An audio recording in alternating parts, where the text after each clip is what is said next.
E parliamo ora di siccità. L'allarme resta alto in tutta Italia, interessa chiaramente anche il Veneto. Gli allevatori sono corsi ai ripari, ma a rischiare grosso sono le colture. I consorzi di bonifica sono preoccupati. Se non si raziona, l'acqua non basterà fino a luglio. Matteo Mohorovic, Paolo Colombatti.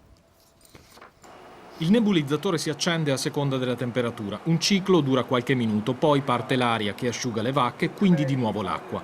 Pozzoleone Vicenza, come tutte le altre, l'azienda agricola Conzato è partita in anticipo con i sistemi per rinfrescare le bestie. È una delle conseguenze della siccità che attanaglia il Veneto. Quest'anno ha cominciato a far caldo già a maggio, sicché l'impianto è partito un mese prima del normale, diciamo.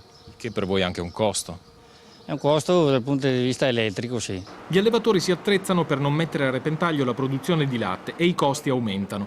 Ruggero Rigona, Vicenza, ha un sistema misto di ventilatori, in gergo elicotteri, e getti di acqua. Adesso in questi momenti, giornate qua, le ventole vanno 24 ore al giorno, però il benessere animale è l'unica soluzione, insomma, per tentare di farle star bene e non mandarli troppo in stress. Rischiamo che l'animale, se non ha un benessere, può avere un calo produttivo che va dai 15 ai 20% della produzione media giornaliera. Quella degli animali però è solo una faccia del problema. L'acqua quest'anno come mai prima è l'oro blu che manca e a rischiare grosso sono le colture, mais, soia, foraggio. La terra ha sete, i consorzi di bonifica lanciano l'allarme. Il Veneto è a valle dei grandi fiumi e con le regioni confinanti, Trentino e Lombardia, bisogna mettersi d'accordo. L'acqua che abbiamo oggi invasata e che abbiamo nei fiumi non sarà sufficiente per tutta la stagione irrigua. Bisogna cominciare a razionalizzarla, onde evitare di trovarci a luglio con delle risorse praticamente scarse e con un'agricoltura che rischia di soccombere.